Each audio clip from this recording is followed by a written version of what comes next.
Welcome back to the channel, and thanks for clicking on this video. It's going to be a little bit different. Not my typical presentation. There are some graphics here over my shoulder, and there are some notes in front of me, but I don't really have this all laid out and spelled out exactly. So it's going to be fairly free-flowing here. I want to first talk about opening day 2025, and really the first weekend of baseball that is usually a joy. But I knew this one was going to be different and tough and not great. And that's kind of how it felt, to be honest. The absence was hard, and even though the A's opened up on the road and were playing in Seattle, and I couldn't even tell you the 3 or 4 scores. Did they play 4 games? I couldn't even tell you the scores of the game so far or what happened, which in itself is unique. This is usually the time of year and the national holiday where everybody gets to celebrate, and you watch everybody else being very happy about the start and the optimism of a clean slate for their baseball team. And instead, if you're a fan of Oakland baseball, there is no more baseball team. I was trying to think of the right analogy for this, and I think it's kind of like being forced to celebrate a first birthday for your friend who recently passed away. And I rarely ever want to cross lines between sports things and real life and death. But quite honestly, if you've had a 20, 30, 40-year relationship with a baseball team, it kind of does feel like your family. And when it's not around, it's not just the immediate loss of a departure and it happening, but then it's the absence. When you initially feel that, like we did, and what you're about to feel today, tomorrow, this week, this month, this whole summer, this calendar year, this decade, I don't know how long it's going to last, but it certainly feels a lot different. So over the weekend and with everything going on, I was totally busy. I had a bunch of hockey games. It was a busy week prior to that for me. So I didn't even really have the time or opinion to say things or to vent on social media or to explain how I was feeling, but I just kind of let it come and go. And I think what I realized is that with this situation, I'm kind of done with it. I have no control over it. I never did. I was only covering it. And so now I don't need to put all this energy into this. And I'm not going to ask anybody to do one thing or another. Stay a fan, stop following. I'm not going to tell you what to do at all. I think the only realization I've had about fans, and I still see people wearing A's gear around, and I see people who would be but are not wearing A's gear around. The only thing I can ask of you is to have a good explanation of why you've stopped following, why you've stopped paying attention, why you're done with it, or why you continue to go on as normal with things. You just need to have a good explanation behind it. If you can give me a good explanation, I can be sold. Again, there's no playbook for this. A baseball team in Oakland has never moved away before. It doesn't happen very often in Major League Baseball, and so we really don't exactly know how to handle this. Switching gears, because this is also something I've been covering here on the channel, it does have so many similarities to the A's situation and how it unfolded and developed, but the Tampa Rays have played their first game actually in Tampa, over at the Yankees minor league and spring training complex, Steinbrenner Field. And I saw the first couple games there. Now, I did watch a little bit of Rays baseball. Even though, as I explained to you, I didn't watch a single pitch of the A's over the weekend, I did kind of get the sights and sounds and understanding of what Major League Baseball looks like in a minor league facility. And my quote on Twitter, which I think was misinterpreted 1,000 different ways, was that here's proof that playing in a big league stadium is part of what completes the visuals of a big league game. I mean, when you look at that, it looks like a spring training game. And it's simply because there's no bleachers at that minor league field. There's no second deck at that minor league field. There's not 3 different gigantic scoreboards at that minor league field because it's a minor league field. And I'm not saying that's an insult. Look, the Rays were forced into this situation by Hurricane Milton and the double hurricane situation that came through. That was due to a natural disaster or two. The A's have chosen to put themselves in this situation, which we haven't officially witnessed yet as I'm recording this video. Maybe by the time you're watching it, you've seen it. But I imagine it's going to have a similar look and feel to this, and the opinion I take away is exactly how I thought it would be and look. It's not a major league look. You can say it's a bad look. I don't know that I'll go that far, but it does not look like Major League Baseball confirmed. You can dress it up as many ways as you want. It just doesn't look like a major league game when you witness this and when you understand that the Rays are probably in this situation. I mean, definitely for this year, maybe for multiple years if the fix to the Trop doesn't get approved. The A's have put themselves in that situation for at least 3 years to be playing in a scenario just like that. So take away from it whatever you will. My only main point is, yeah, the visuals and the perception we thought we would have are confirmed. It does not look like Major League Baseball. And going back to the A's for a second, a lot of people have asked me in recent days and weeks, what are you going to do? You still going to cover the team on YouTube? We know you don't work officially in a capacity to cover the team. That's not your job anymore. So are you going to keep tabs on it? Are you still going to talk about the team? And my response is like this. If I just had pizza and pizza gave me food poisoning, I don't really have the appetite to eat a lot more pizza right now. Do I? I'll probably make more baseball videos this year about the Milwaukee Brewers and about actual beer than I will baseball videos about, I almost said the Oakland A's, about the Athletics who play in Sacramento. And what's up with the name? I get it. Everybody should be able to choose their own name.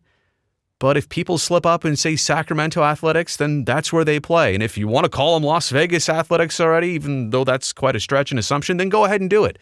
And if you always want to call them Oakland Athletics just because that's what you grew up on, yeah, fine, go ahead and do it. Nobody should tell you what you want to call this baseball team when they change names and they want to be called something specific.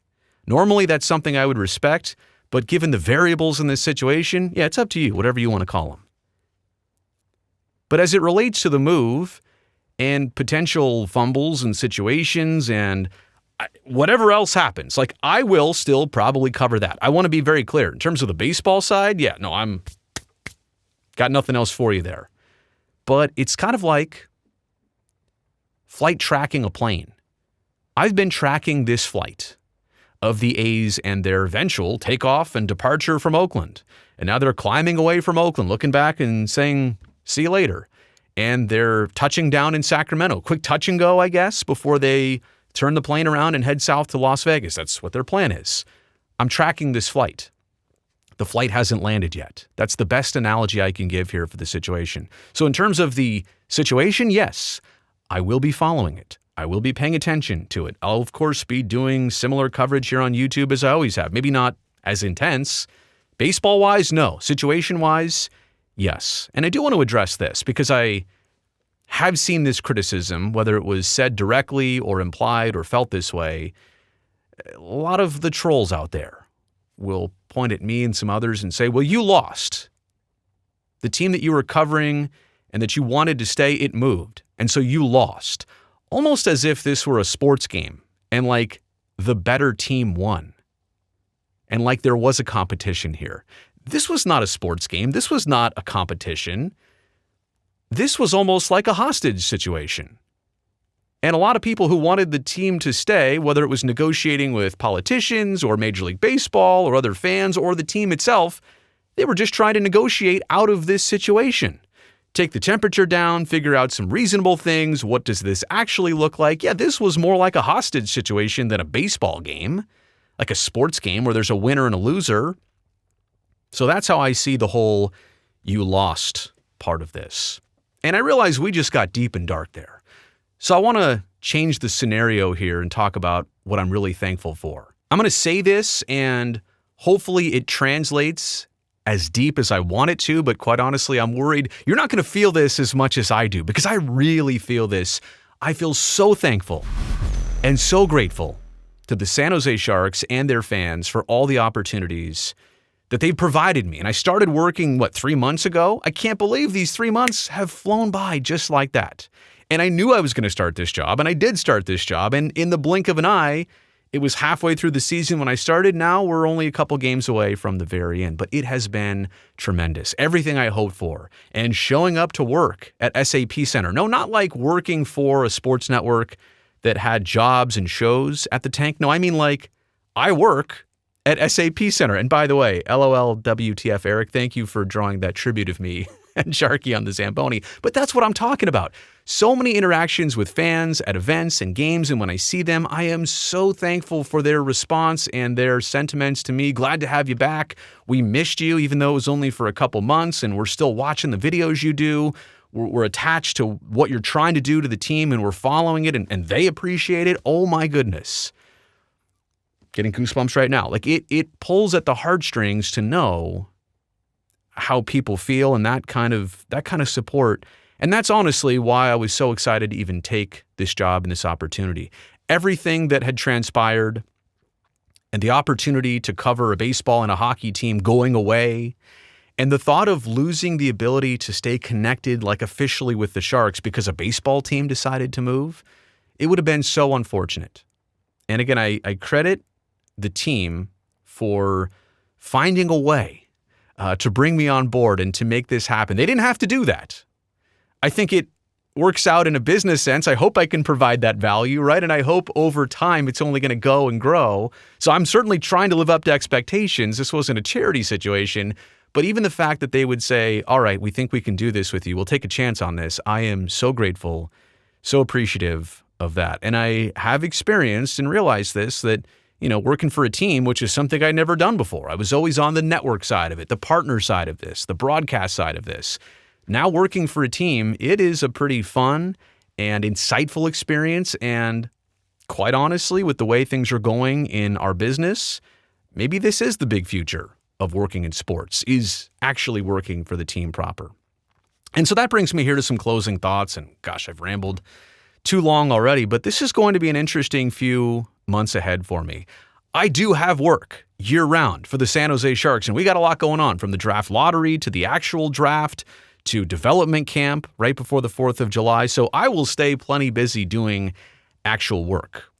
But I'm also realizing that this is going to be the first summer since the 2000s, somewhere in the 2000s, that I haven't fully covered a Major League Baseball season. I think 2008, when I was out of television, might have been the last time that I didn't cover baseball exclusively in the summertime. And so I'm not going to be consumed by a Thursday night game, a Friday night game turning into a Saturday morning or afternoon game, or the 7 a.m. East Coast Pacific time Saturday start first pitch. No, none of that stuff. I won't have to go through that. Don't get me wrong.